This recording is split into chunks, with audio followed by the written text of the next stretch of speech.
Good evening, I'm Madison Carmouche. Nice weather brought the Sports Car Club of America and Backroads of Appalachia out to Pine Mountain State Resort Park for hill climb racing. WYMT's RJ Johnson has more. The 2024 SCCA Appalachian Hill Climbing Series has started in Bell County with folks coming from across the country and beyond to help bring economic development to the region. So we are now an international kind of flavor hill climb here. We've been able to generate almost $10 million in the past 4 years for economic development for Bell County, utilizing Pine Mountain State Park Resort and this road to be able to bring in a major organization to do hill climb racing on. Bell County native Stone Ricker has attended the event in the past, but this year is his first time racing. The mountain is very tough. I've run this mountain even before the SCCA brought this event down here and Backroads of Appalachia, and running it with a clock behind you is kind of makes you a little nervous. I've always wanted to run the event because I've liked Miatas ever since I was younger. And built this car to SCCA regulation, but not without help from the community. Me being from Bell County, my boss at Graham Heating and Air, he funded my entrance fee. And I built the car and got all the safety equipment. My family helped me, everybody's helped me. So that's kind of what grassroots racing's about, is community coming together and helping everybody get to the mountain and have a good time. Eric Hubbard with the Backroads of Appalachia says going from an idea to racing across the region has impacted the community. Well, you know, thanks to our movement, our mission, what we'll be able to do. Again, we went from an ideal 5 years ago to actually doing it and bringing in opportunities just like this. But the most important thing about all this is we're bringing pride back to our community.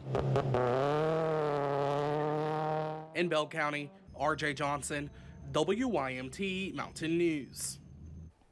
Hubbard says they also help enjoy all the city and they also enjoy all the city and region has to offer, participating in car shows while also helping the community.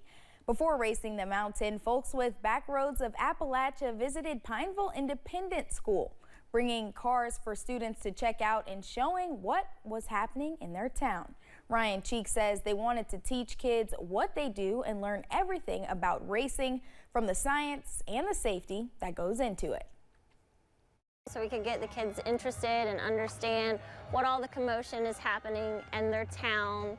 We about had 7 or 8 cars. We let all the kids get in the cars. We were talking about safety. We were talking about what hill climb is, describing that it's on a public road, and they shut it down, and then we race up, and you know, we have emergency vehicles on hand. We have a lot of people watching us.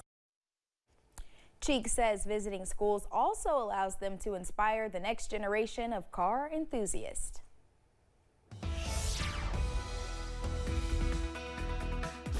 Well, it's a cool evening across our area as temperatures right now are into the 50s for the most part. 55 in Hazard, 56 in Manchester. We are 58 in Harlan, 55 in London, 52 in Irvin, 53 in Jackson, 52 in Moorhead, and 55 in Prestonsburg. We are looking at a cold night across our area for tonight, as we're going to have those overnight lows into the mid-30s across our area. We'll have that low right around 37 degrees.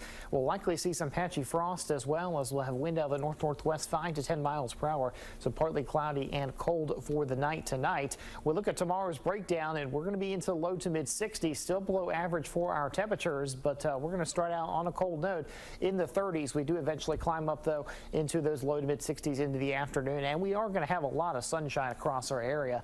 But again, temperatures are going to stay several degrees below average for the day tomorrow. Now, we do have a frost advisory in effect for our entire viewing area for tonight. So again, we're going to be watching for that widespread frost as we go into tomorrow morning. I'll have more details on your full forecast coming up. For anyone in the Commonwealth looking to vote in this year's primary, tomorrow is the last day to register. To register to vote, you have a few options. You can visit your local county clerk's office and do it there. You can register online, or you can also mail in your registration. Kentucky's primary election is May 21st. Emergency medical team members and firefighters gathered at Salyersville Fire and Rescue for a state fire training. Today is the first day of fire training centered around situations involving helicopters. Aircrafts are required training firefighters have to go through. State Fire Rescue Training District 11 Coordinator Greg Gray says in eastern Kentucky, helicopters are the most common aircraft first responders deal with. Gray says while aircraft fires might not be a common occurrence, they have happened in the region. I would say we've been fortunate. We have had a few incidents over the years. They're widespread and few far in between, but we have had a few, not common. Gray says not dealing with aircraft fires could make things challenging.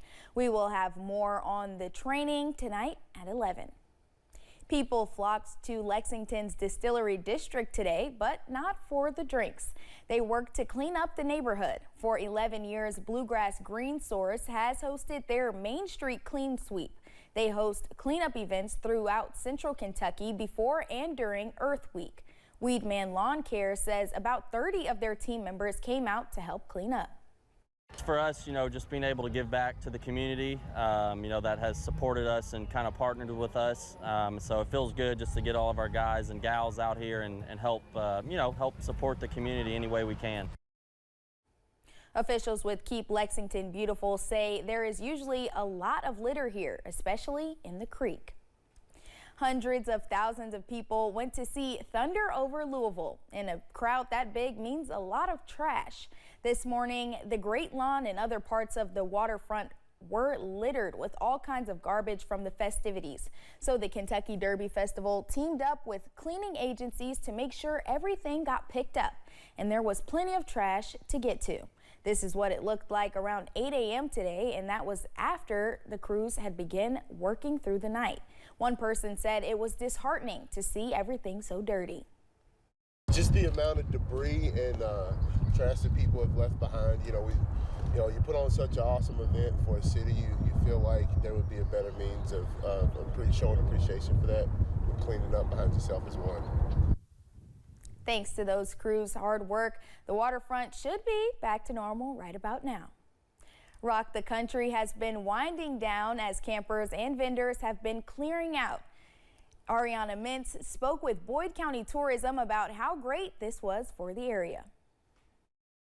As Rock the Country came to a close on Saturday, on Sunday both campers and vendors alike have been packing up to head home, and Boyd County Tourism saying that this has been great for the area. Getting to host a big event in your county, and there's 40 states represented here, 5 countries, and just standing here getting to talk to people as they come in. It's their first time maybe in Kentucky, in Appalachia in general. We had people from Seattle, we had people in Florida, so just getting to meet people and share what we have to offer here. Yeah, we met a lot of people from New York, Canada,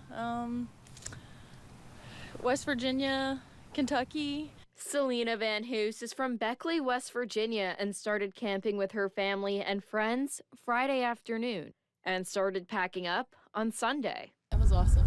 We've seen everything and we had a blast. Selena saying that camping out was a lot of fun and they made a lot of friends with people from all over. It was pretty tight, but it was fun. Everybody around us was nice. We didn't have to worry about anything. It was safe. We loved it. We got people from Connecticut that are already planning future visits. We got people from Montana that were here that are looking to come here to do our side-by-side trip. Now Selena and her family are packing up to head home after making lots of new friends and listening to good music. Campers I spoke with today saying they're really hopeful that this event comes back to the area next year. Ariana Mintz, WSAZ, News Channel 3 Ashland.